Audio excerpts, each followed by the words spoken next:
Buenos días. En este segundo bloque, primera parte de Derecho Económico 1, vamos a analizar el tema de los sistemas de los sistemas económicos. Les mencioné en un comienzo de que el principal problema económico que tienen las personas y las sociedades es que tenemos muchas necesidades, múltiples necesidades y limitados recursos para poderlas solventar. Cuando nos enfrentamos a este tipo de problemas o problema, si se trata de una persona, una familia, el asunto se puede resolver en forma relativamente, de forma fácil y rápida. Sin embargo, cuando hay que hacer la respuesta a este problema a nivel mayor o macro, pensemos por ejemplo en los gobiernos o en las sociedades, evidentemente que la respuesta es mucho más compleja. Por lo tanto, para solucionar este tema, este problema que se le presenta a las sociedades y a los gobiernos, se han creado lo que se denominan los sistemas económicos, ¿no verdad? Los sistemas económicos. Y los sistemas económicos en forma muy simple se pueden definir como la organización que se da una sociedad, ¿no verdad?, para poder resolver, dar respuesta al problema de tipo económico, es decir, resolver el tema de la escasez, de satisfacer las necesidades y que todas las personas puedan medianamente ver satisfechas sus requerimientos de distinta naturaleza. Y para eso existen lo que se denominan los sistemas económicos. Podemos distinguir básicamente los siguientes sistemas económicos. En primer lugar, está el sistema liberal o de libre mercado o clásico. El segundo sistema económico que se dio la humanidad fue el que se denominó de la economía centralmente planificada. Y existe una tercera variante que es lo que se denomina el Estado o el sistema económico de la bienestar social o del bienestar económico.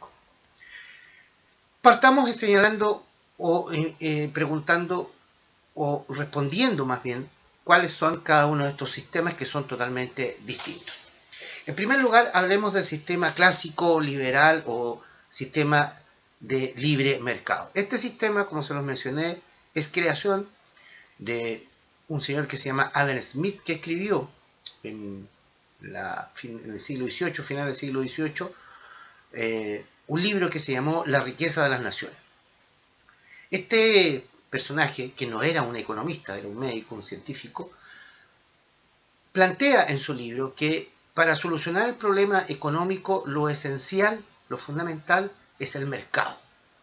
Más adelante veremos qué es lo que es el mercado y quién participa en él. Es el mercado y básicamente el libre mercado. ¿Qué significa esto? Que el problema económico básicamente es resuelto por los particulares. Los particulares son los que mueven la economía a través de lo que él llamaba el laissez-faire, el dejar hacer o la mano invisible que mueve a la economía. Y esta mano invisible que mueve a la economía se da en el mercado donde se van a encontrar los oferentes o los empresarios, si ustedes quieren, y por el otro lado los consumidores. En esta situación en la cual cada uno vela por sus intereses, hace que la economía se mueva y se desarrolle. Y frente a este panorama, Adam Smith señalaba que el Estado debe mantener una postura totalmente alejada de controlar el mercado. Es decir, el Estado no debía participar en la economía y el Estado solamente se debía dedicar a aquellas actividades que los particulares no pudieran o no quisieran desarrollar. Básicamente, él limitaba las funciones estatales a cumplir otras funciones, como por ejemplo la seguridad interior, defender la soberanía, los límites de la nación, pero no intervenir en materia económica, que para Adam Smith, les vuelvo a reiterar, siempre va a ser desarrollada por los particulares.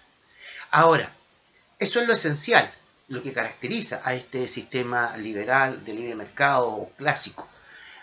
Para que este sistema funcione hay dos elementos que son fundamentales. Primero, la existencia de un mercado, que, para adelantar, diremos que es el lugar donde se encuentran demandantes y oferentes de bienes y de servicios. Y que respecto de ese mercado, al Estado solamente le correspondía, como ya les mencioné, no intervenir, sino que entregar un marco mínimo regulatorio donde se pudiera desarrollar esa actividad, sin intervenir mayormente. Un segundo pilar en el cual se funda este sistema dice relación con el derecho de propiedad, el cual debe estar plenamente garantizado en el sentido de que sean los particulares, ¿no, verdad?, los privados, que tengan acceso, que tengan protegido el derecho de propiedad, con lo cual ellos pueden tener acceso a los factores productivos que van a utilizar para poder desarrollar los diferentes bienes y servicios. Un derecho de propiedad que esté garantizado, que no esté limitado y que evidentemente le permita a los particulares, reitero, iniciar cualquier tipo de actividad económica con mínimas limitaciones. Ahora, esta es la base del sistema de libre mercado o el sistema clásico de economía. A partir de este sistema, ¿no es verdad?, han habido diferentes economistas que, partiendo la base de estos elementos, han establecido variables de este sistema.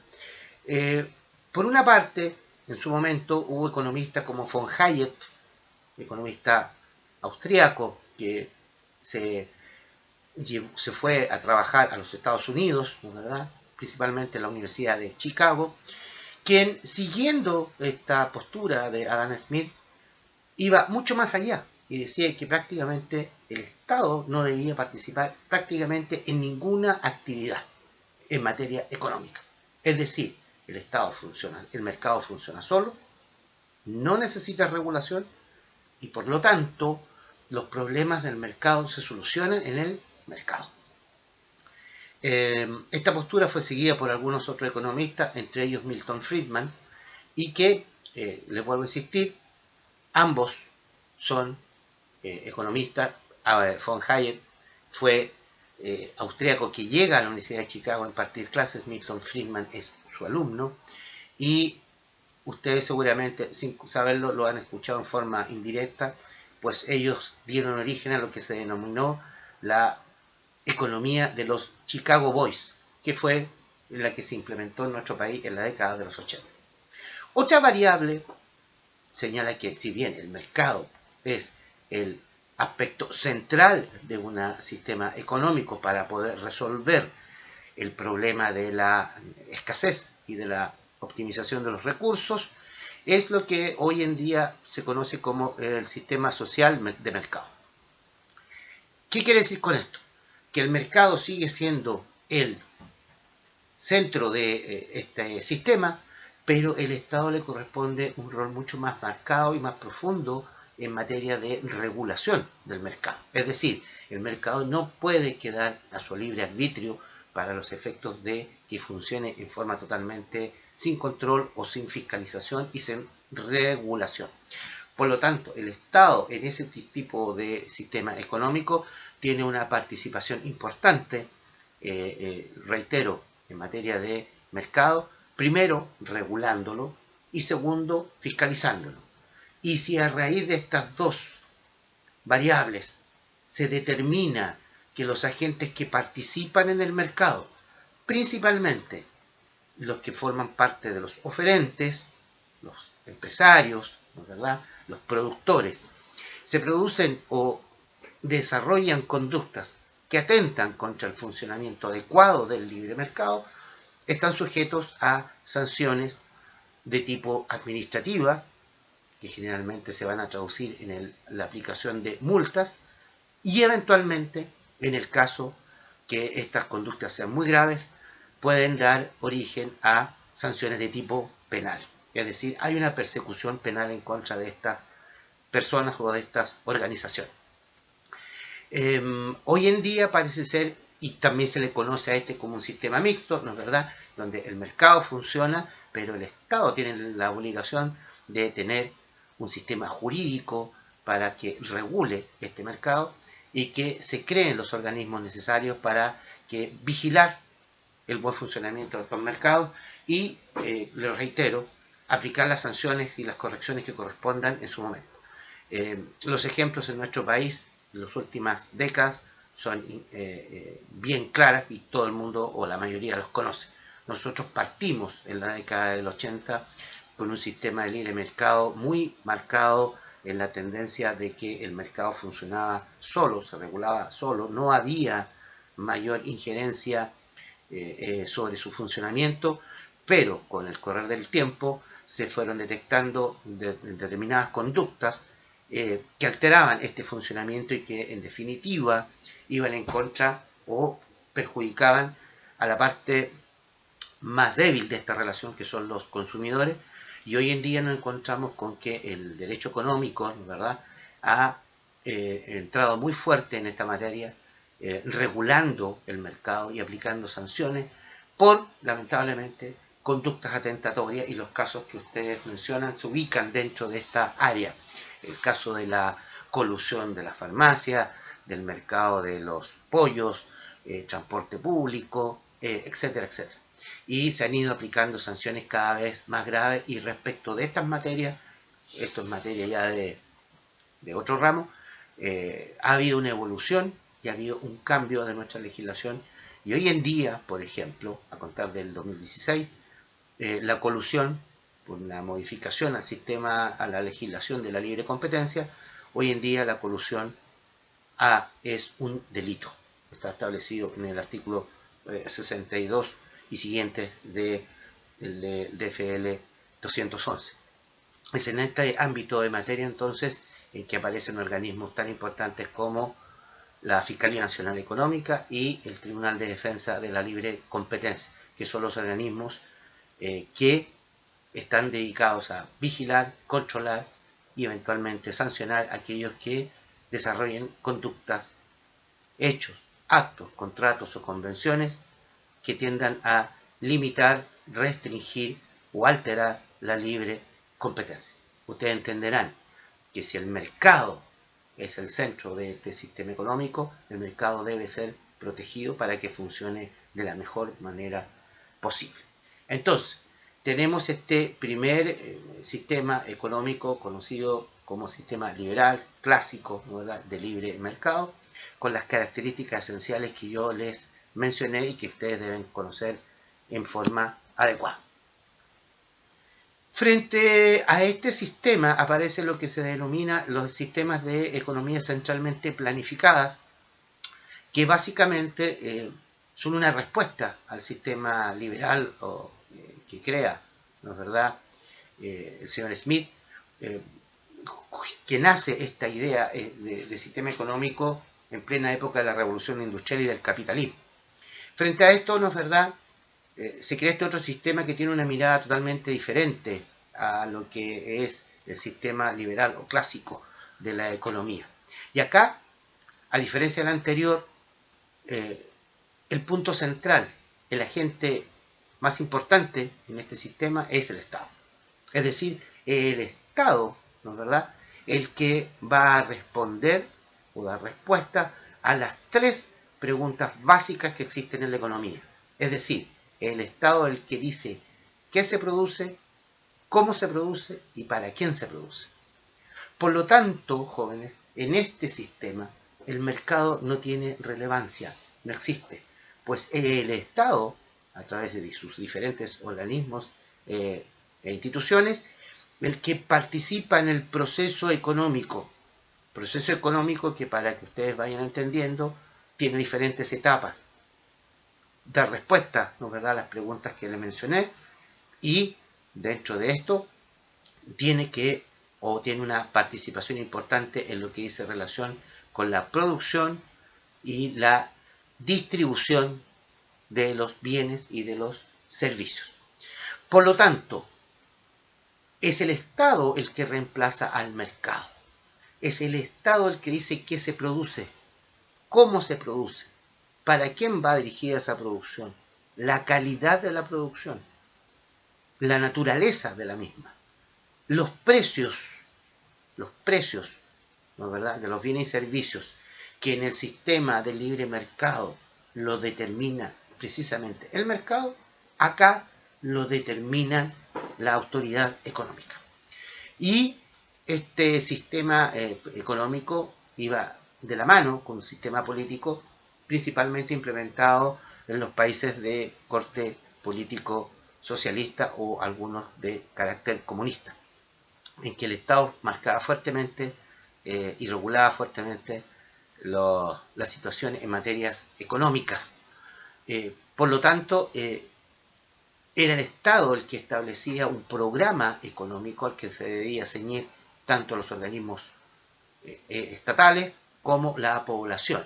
Y en el evento, programas que eran evaluados dentro de determinado periodo de tiempo, generalmente 5 años, pero eso iba variando, en aquellos casos en que estos programas económicos no eran cumplidos como correspondía, aparecían fuertes sanciones para los que no lo hicieran.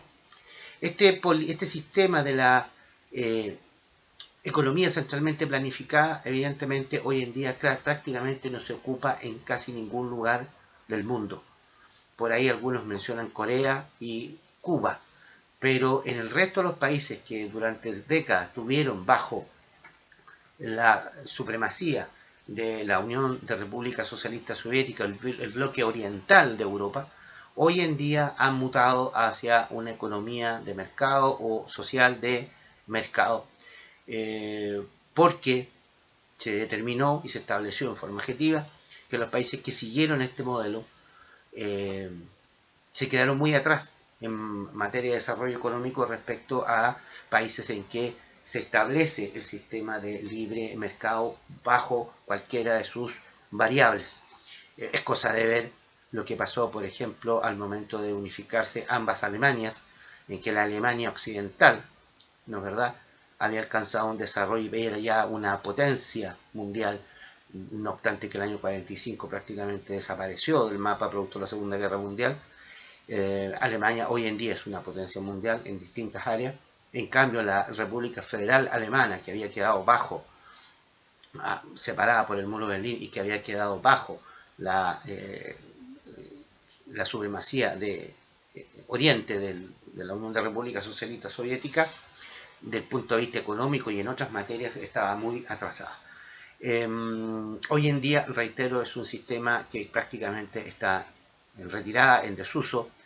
Y fíjense ustedes, por ejemplo, que China, siendo una república de carácter comunista en materia política, en materia económica, han optado por un sistema de libre mercado, lo que ha permitido a China en los últimos 20 o 30 años llegarse a convertir en una potencia mundial y en algunas áreas la primera, por sobre Estados Unidos o por sobre algunos de los otros países que forman parte de lo que se denomina el G8, las potencias más poderosas del planeta. Y un tercer sistema que tampoco es una cosa novedosa, se le atribuye a otro economista muy importante que tuvo una gran influencia en el siglo XX, que es el escocés John Maynard Keynes. John Maynard Keynes, como lo reitero, era escocés, economista, funcionario de la corona inglesa, que realizó estudios, obviamente dentro de su trabajo que desarrollaba para la corona de Inglaterra, pero le tocó analizar lo que fue las consecuencias que trajo desde el punto de vista económico a los países involucrados en la Primera Guerra Mundial, y también hizo estudios respecto de la Gran Depresión del año 29, que tuvo su origen en la bolsa de Wall Street en Nueva York. Y a partir de eso, el año 1936, John Maynard Keynes, premio Nobel de Economía en su momento, publica un libro que se llama La teoría del interés y el dinero. Tiene un título más largo, pero básicamente se le conoce así, la teoría del interés y del dinero. ¿Y qué es lo que postula, en el fondo, John Maynard Keynes? Padre, se dice, de la macroeconomía, entre otras cosas. Él postula de que el Estado, ¿no es verdad?, frente a este problema económico que tiene la sociedad, no puede mantenerse al margen.